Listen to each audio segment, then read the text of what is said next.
I don't have just one gift. No, I started out as a pastor. I always just wanted to be a pastor. I used to follow a pastor called Fred Price. Yeah, I like the way he taught and the way he walked around preaching. I mean, I was just watching him all the time on video. That's one of the ways to learn. Ezekiel 40 and verse 4 says, Son of man, behold with your ears, see with your eyes, and set your heart on what I show you. Sometimes God will bring you someone and he wants you to look at the person and listen and set your heart on the things you are seeing. Ezekiel 40 verse 4. So I started pastoring. Then I wanted to teach. And I started to teach the word. And then a time came, I had just one church. And somehow the Lord led me that I could grow. The church could grow by starting branches of the church. And that it's like it can't grow in a certain way, but it could grow in another way. You know, there's a height you can't grow beyond. Because you can't continue growing taller.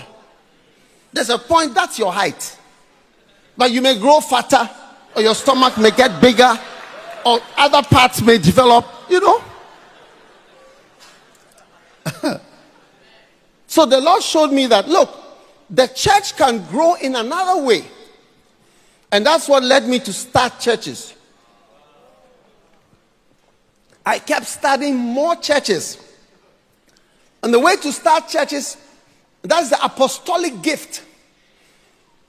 So I became an apostle, starting churches without really, I just wanted the church to grow bigger.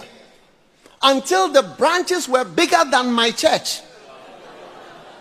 And the people in the branches were more than the people in my church. And the income from the branches was more than the income in the church. And then we started doing branches outside the country. In so many places. Sometimes I would look at a city. I remember one time I arrived in Johannesburg Airport. I was waiting for a flight. And as I was standing there, I was looking at the flights that were coming in the cities. Every city I saw on the board, I would say, I'll start a church in this city. I said, the flight arriving from this town or a flight to this city, gate 20, gate 21, gate 1. When I see the city at the airport, I say, this city, I'll be there. No city shall be too strong. So, gradually, I saw that I became an apostle.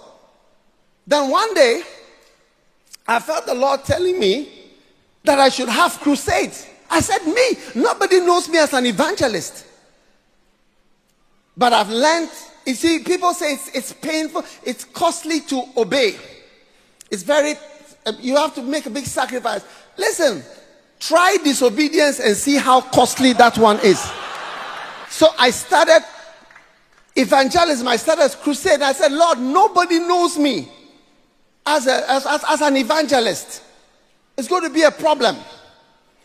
But you see, gradually, I started with a few people, and we kept going round and round and round and round. And amazing, the Lord has done many great things.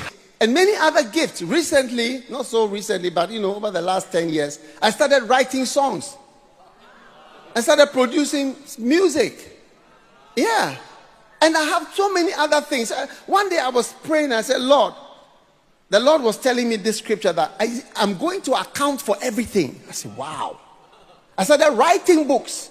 One day the Lord told me, write a book. I said, me, no one will ever read my book.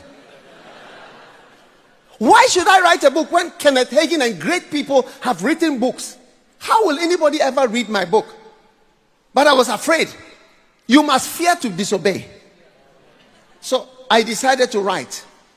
And today we have published over 60 million books. Yes, million, not thousand. If God gives you different talents, make sure you follow all of them.